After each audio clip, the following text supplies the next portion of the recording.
And now we are continuing the chat because tomorrow is World Diabetes Day. I am in conversation with Dr. Kirtida Acharya. Good morning, doctor. Good morning. It is so nice to see you here. And I also have with us Devan Shah, who is the Head of Business Development at the Broadways Group of Companies. Good morning, Devan. Good morning. Well, we'll be talking about everything diabetes, but in particular, I find it's a little bit of a coincidence that World Diabetes Day and Diwali is on the same day.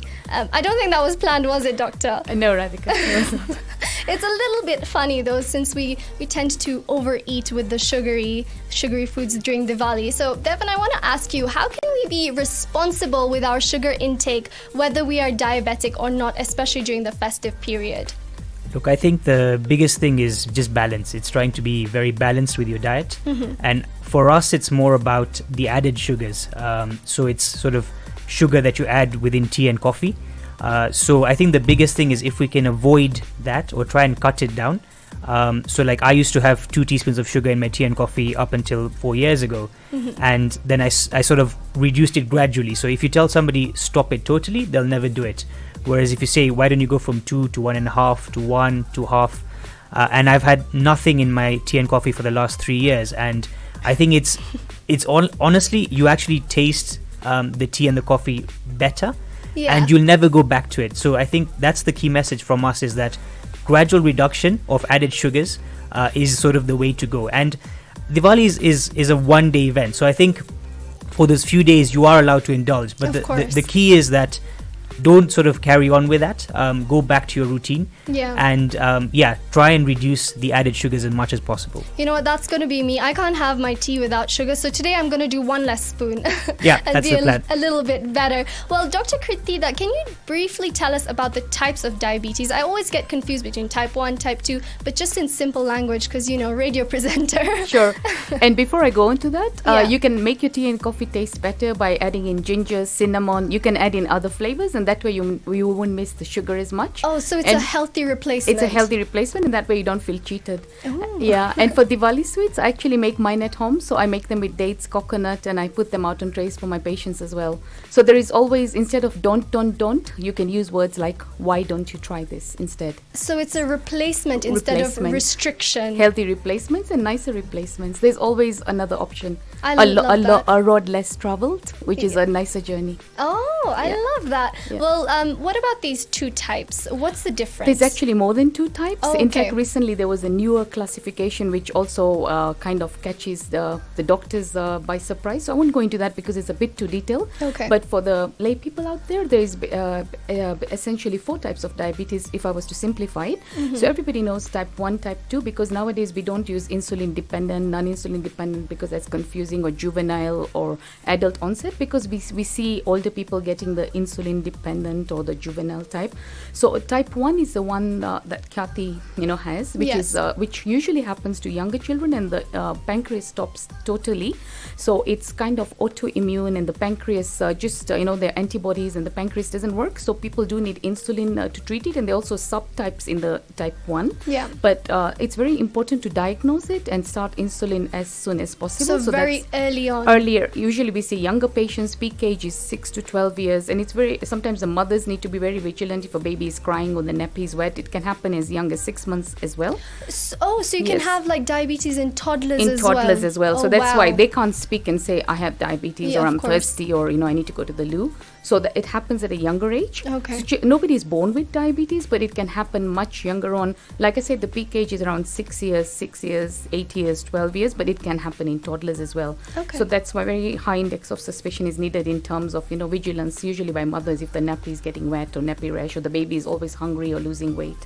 So that's the pediatric or the young age. But like I said, a 50-year-old can get type 1 as well. And that's why we don't like to use age as a cutoff. And there are ways the doctors can sub-classify. So is type 2 very different from that? Yes, very different. So this type 1 is rarer. It's about 10% of the world's population. Same here in Kenya. And type 2 is the big, every 90% of the world's population have type 2. And type 2 is the one where it's a real enigma. So nobody really knows up to today what causes type 2. It used to be called the ominous octet, like what causes it, but now there are 11. It's called the Agarese 11. Even when you're treating it. So there is lifestyle. Lifestyle plays a huge role, and that's what's interesting because it's preventable and predictable. Okay. So it's like genetics plays a big part. So you'll see people with type 2 have a clustering. There's an auntie or a parent or somebody, grandparent, somebody has it. Okay. But it's everybody says, oh, I'm going to get it anyway, so I might as well eat my sugar. But the genetics is like having a loaded gun, but the environment, what you eat, whether you exercise or not, is a trigger. Yes. Okay. So that's type 2. Sorry. So that's 1 and 2, right? Yes. No, that's like 90% of the world has type 2. And the good news is it's preventable, predictable. So we really need to advocate to prevent it. And then the other types, the smaller types, are gestational, what a woman gets during pregnancy. It goes away after the baby is delivered. But again, a lot of times it's being missed. So we see women delivering big babies, or we see losses in pregnancy, or women just not being able to conceive because they have polycystic ovarian syndrome. That is a prodrome to diabetes. Okay. And the fourth type is a very rare type, which people get because of alcoholic pancreatitis or Down syndrome, other genetic syndromes. So it's the one everybody remembers, but it's the rarest type. Diabetes due to other causes, steroids being used for other conditions. So anything that doesn't fit into the three types is lumped together as diabetes due to other causes. But like I said, there's been a new classification now, which is very difficult. Is that like for more? Yeah, more it's for more for academic reasons. So we'll stick with the 4 types. And thank you so much for breaking it down for us. Yeah. As you can see, we have an expert in the building. So if you have any questions about diabetes, WhatsApp me 0758 123 444. With World Diabetes Day happening tomorrow, we have in the studio Dr. Kirtida Acharya and Mr. Devan Shah, who is the head of business development at the Broadways Group of Companies. And Dr. Kirtida, what is the theme for this year's Diabetes Day? This year, the IDF, the International Diabetes Federation, has the theme is that nurses make a difference. And with Covid-20, nurses have played a huge role in fighting this pandemic. So we've dedicated this year to nurses. So here in Kenya, the Diabetes Kenya, for which I'm the national chair, we've rolled off together with the ministry, the NCD Alliance, and all the diabetes organizations.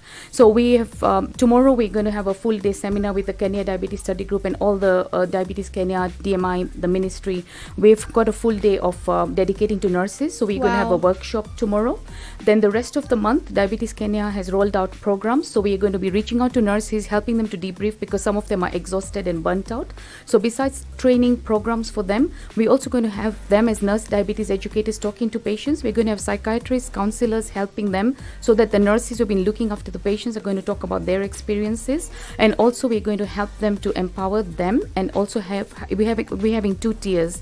So programs for nurses, and we're also going to have patient empowerment programs. A lot of these are going to be online because we can't have big groups of people together.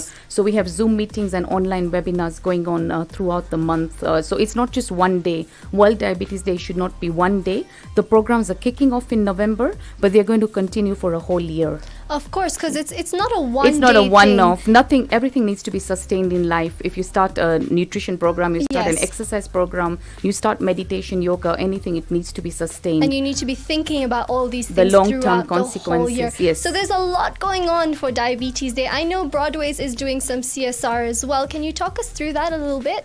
Yeah, so as Dr. Acharya said, it's not a one-day thing. We've actually been doing monthly free diabetes and hypertension screening since 2017. We've already screened over 15,000 people countrywide in over 11 counties. Wow. Obviously, this year, because of COVID, we haven't been able to do it regularly. Our last one was in February.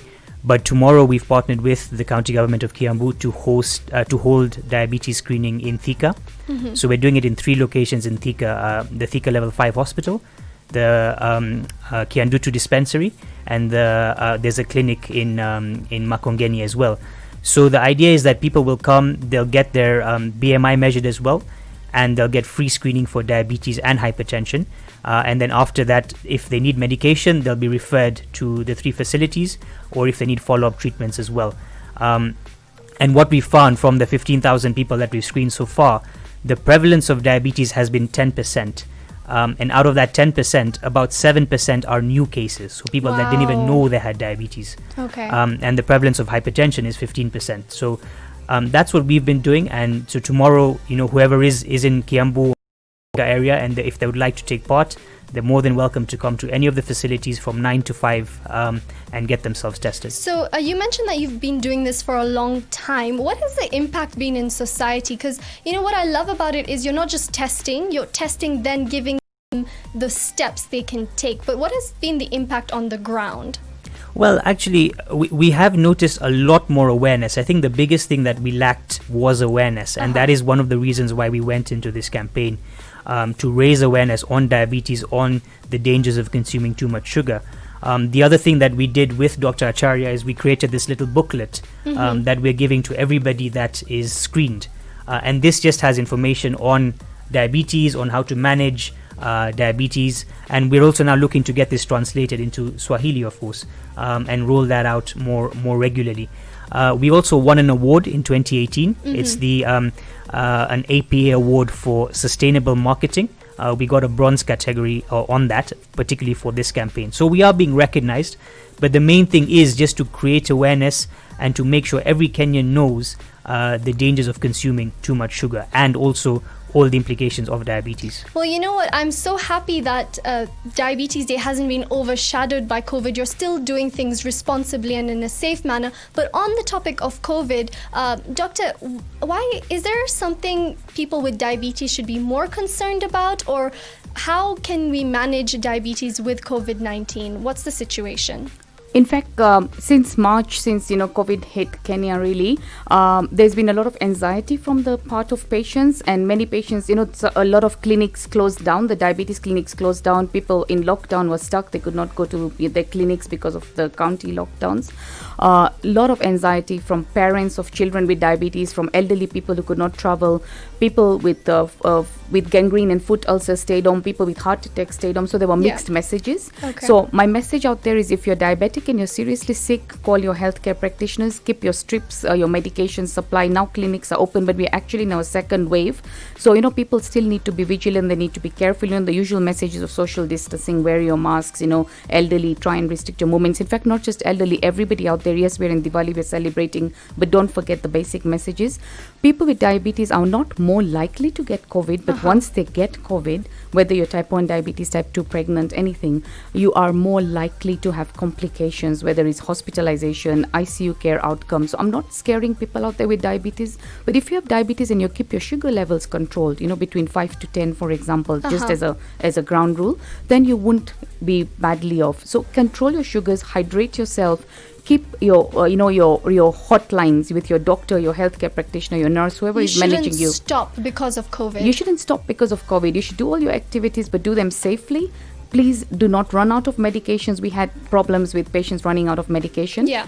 Keep in constant contact with your doctor. Well, that is a very, very educational message from Dr. Kirtida. So thank you so much. We'll be continuing the conversation. Send any questions to 0758 123 444.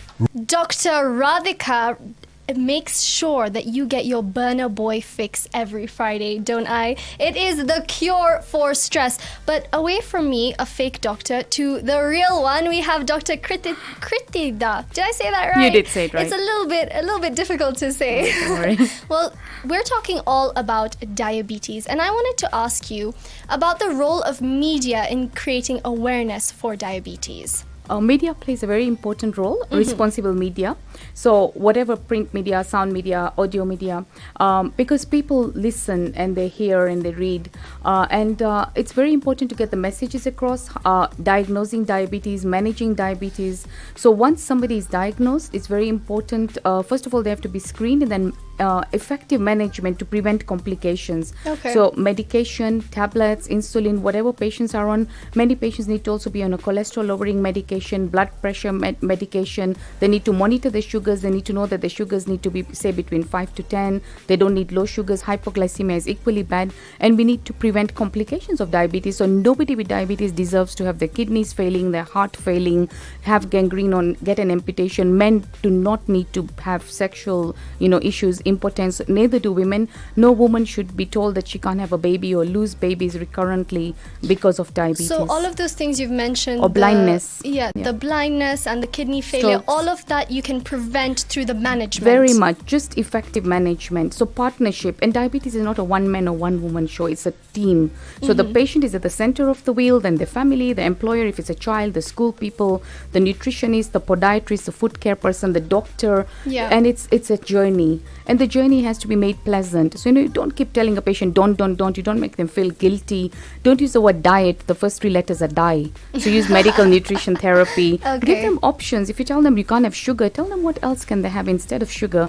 If exercise can be fun. Right now the gyms are closed, so dance at home. You guys play fantastic music. Put on Radio 44 and dance. Yes. Give options. Yeah. Okay, so yeah. the complications can 100% be avoided with good They management. can Is that be correct? avoided, like for kidneys. If Yeah. you don't want the kidneys to fail, besides sugar control, there's tests you can do with the urine. Look for protein in the urine, control the pressure. Even if the kidneys are in the early stages of going off, there's medication you can use and you can salvage the kidneys. So this is not a whole negative, if you've got diabetes, No it's way. not a whole... No way. You inspire the patient, you give hope to the patient, and at every visit, but the patients also have to take on some responsibility to visit the healthcare practitioner. They have to know that these are my goals, in these are my control. targets. Don't stop the medication. Don't go to, there are con people out there as well, by the way, who say they Yes. can cure diabetes. They give fake things to the patients that are not, medically approved. They sometimes tell the patients put their feet in water, some mud will come out and the diabetes will go. And you see all these Yes. billboards on the roads saying Professor, Doctor, so-and-so. That and is super and they dangerous, charge them yeah. a leg and a limb and Yeah. a kidney for curing them, but they're not curing them. So please be aware. Use your gut instinct when you go to visit somebody and you feel they're not going to cure you. Be careful. All right, so that has been a very important message, but I just want to ask Devan, who's also joined us, why was it so important for you to spread the message of being cautious of diabetes, and why did your brand Broadways feel the need to create the awareness around it? Yeah, look, I think a lot of people don't know how big diabetes is. So I'll just read out a couple of very quick facts. 2019, 463 million adults are living with diabetes, and that's expected to rise to 517 million by 2030. Wow. Last year, 4.2 million people died of diabetes globally. 4.2 million people. And if we look at Kenya, I think lifestyle diseases now account for over 27% of deaths annually in Kenya. And these can all have been managed or avoided. Correct. So from what Dr. Acharya said, all of these could have been managed and avoided. So I think the main thing for us was to get that awareness across. A lot of food in general, not just bread, I think has a lot of sugar generally. So people need to start looking at the back of labels. Unfortunately, in the bread section, we don't have to specify the exact amount of sugar that's there. But I'll say it right now, live on air, we actually put very, very little sugar in our bread. We actually put about 2.5% of the weight of the flour of sugar in our bread. And that's the absolute maximum that we do. So that we also have other brands within our portfolio that has less sugar. So, I urge everybody to look at the back of labels. And hopefully there will come a time when even for bread, we will have to state the amount of sugar that's there, because it's been done world over. So I don't see why we cannot do it here in Kenya as well. That always baffles me, because all of us should always know what we're putting in our body, and that is a great message. And I'm glad that you've said that your bread actually has less sugar in it. So it's been so great to talk to both of you, and I know Dr. Kirtida has one last message as well. So we've come up with a magazine called Diabetes. It's a global magazine, but we started it off in Kenya. I'm one of the editors, and it's just a magazine that covers everything A to Z about diabetes. So if we can reach through us or through you about if people want to have the magazine, I'll share the link later on. No problem. Yeah, and just to inspire people, it's the way you live, it's the way you think. Everything starts in the mind, so it's a mindset. If you have diabetes or any medical condition, just get the right information. Knowledge is power, and hope. I want to give hope to the listeners out there. Any condition is manageable, especially diabetes. I love that message, and that is the perfect note to end. Remember, tomorrow is World Diabetes Day, and we'll be posting a little bit on our social media, so you can join us there at Radio 44 Kenya. But thank you, both of you. Thank you very much. Thank you. Hear the hits. We play the hits. Watch the hits. Like this.